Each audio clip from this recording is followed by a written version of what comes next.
নমস্কার বন্ধুরা, সবাইকে রান্নালাপে স্বাগত জানাই। আজকে শেয়ার করব আমের একটি দারুণ রেসিপি।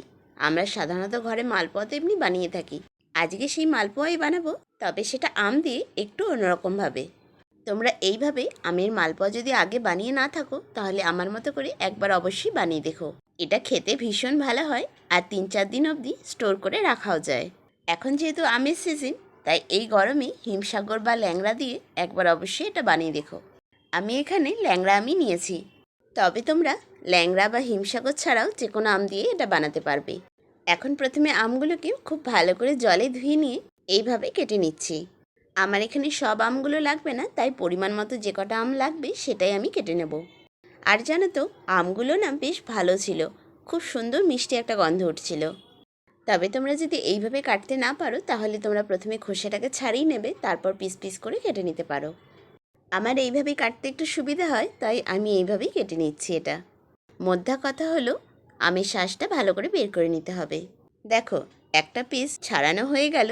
এবার আর একটা তোমাদেরকে এইভাবেই ছাড়িয়ে দেখিয়ে দিচ্ছি।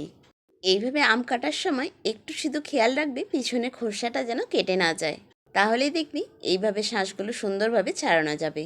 রেসিপিটা যদি ভালো লাগে তাহলে একটা লাইক কিন্তু অবশ্যই দিয়ে দিও।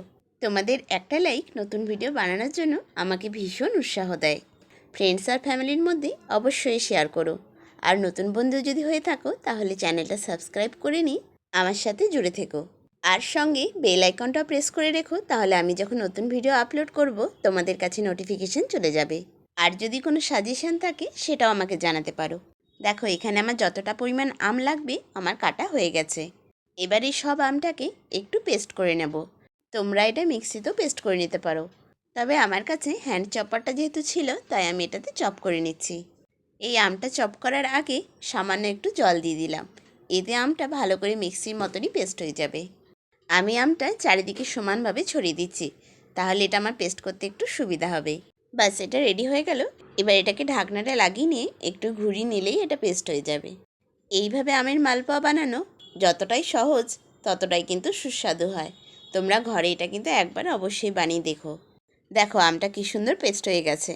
খুব একটা মিহি পেস্ট লাগে না, তবে চাইলে মিহি পেস্টও করতে পারো, কোনো অসুবিধা নাই। তবে আমার এটাতেই কাজ চলে যাবে। এবার মালপোয়াটা বানানোর জন্য একটা ব্যাটার রেডি করে নেব।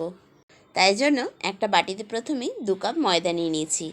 তোমরা এটা আটার মালপোয়া বানাতে পারো, তবে ময়দার মালপোয়াটা খেতে বেশি ভালো হয়, তাই এটা ময়দা দিয়েই আমি বানাচ্ছি।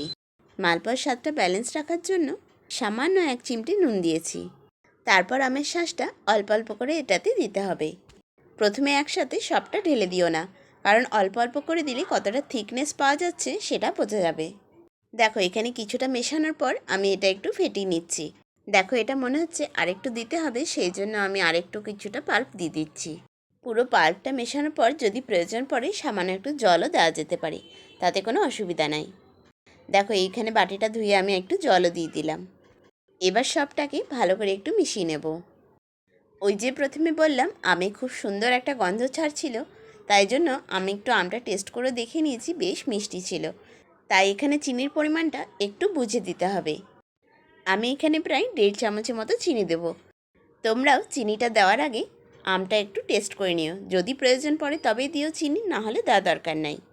আর যদি একটু বেশি মিষ্টি পছন্দ করো তাহলেও চিনি দিতে পারো, এতে কোনো অসুবিধা নাই। দেখো, এখানে আমি এখনও পর্যন্ত কোনো রকম এক্সট্রা জল ব্যবহার করিনি। চিনিটা দেওয়ার পরে আবার এটাকে ভালো করে ফেটিয়ে নেব, তারপরে কিছুক্ষণ রেস্টে রেখে দিতে হবে। রেস্টে রেখে দিলে দেখবে চিনিটা গলে যাবে আর এই ব্যাটারটা আরেকটু পাতলা হয়ে যাবে। তাই এই মুহূর্তে প্রথমে আমি এখন আর কোনো জল মেশাচ্ছি না। এটা আমি ঢাকা দিয়ে রাখলাম মোটামুটি 10 থেকে 15 মিনিটের জন্য। তারপর দেখো, ব্যাটারটা আবার চেক করে নিচ্ছি। ব্যাটারটা মনে হচ্ছে আগে থেকে একটু পাতলা হয়েছে, তবে এখানে আর একটু জল মেশাতে হবে, কারণ কনসিস্টেন্সিটা এখনও ঠিক ভাজার মতো আসেনি। এখানে জলটাও যে মেশাচ্ছি সেটাও কিন্তু অল্প অল্প করেই মেশাতে হবে, তবে ব্যাটারের যে ঘনত্বটা আমাদের দরকার সেটা ঠিক আসবে। তোমরা এই গরম শেষ হওয়ার আগে একবার কিন্তু এই মালপোয়াটাও অবশ্যই বানিয়ে দেখো, দেখবে এটা খেতে কিন্তু ভীষণ ভালো হয়। আর দেখো, ব্যাটারটা এখানে জল মিশিয়ে মিশিয়ে একদম রেডি হয়ে গেছে। ঠিক এই রকম ঘনত্বেরই ব্যাটারটা তৈরি করো। এই ব্যাটারটাকে 5 মিনিট রেস্টে রেখে দিলাম, তারপর গ্যাসটা অন করে নিচ্ছি। আর একটা কড়াই বসিয়ে নিলাম। ভাজার জন্য পরিমাণ মতো তেল দিতে হবে, তাই এখানে আমি সাদা তেলই ব্যবহার করছি। তেলটা প্রথমে খুব ভালো করে একটু গরম করে নিতে হবে। তারপর পরিমাণ মতো 1 হাতা ব্যাটার প্রথমে আমি দিয়ে দিলাম। হাতার সাহায্যে ব্যাটারের উপরেও তেলটা ভালো করে ছিটাতে থাকতে হবে, তাহলে মালপোয়াটা ভিতর থেকেও ভালো করে ভাজা হয়ে যাবে। এটাকে একটু উল্টে পাল্টে ভালো করে ভেজে নেব। এই মালপোয়াগুলো গরম গরম যেমন খেতে ভালো লাগে, তেমনি 2-3 দিন স্টোর করে রাখলেও এটা কিন্তু খেতে বেশ ভালো লাগে। আমি এখন সব মালপোয়াগুলো ভাজিনি, 3-4টে ভেজে নিয়েছি, বাকি ব্যাটাটা রেখে দিলাম, পরে খাওয়ার সময় গরম গরম ভাজবো। তাহলে আজকের রেসিপিটা কেমন লাগলো আমাকে কমেন্ট করে অবশ্যই জানিও। একটা লাইক করে দিও, আর নতুন বন্ধু হয়ে থাকলে চ্যানেলটা সাবস্ক্রাইব করে রেখো। আবার দেখা হবে।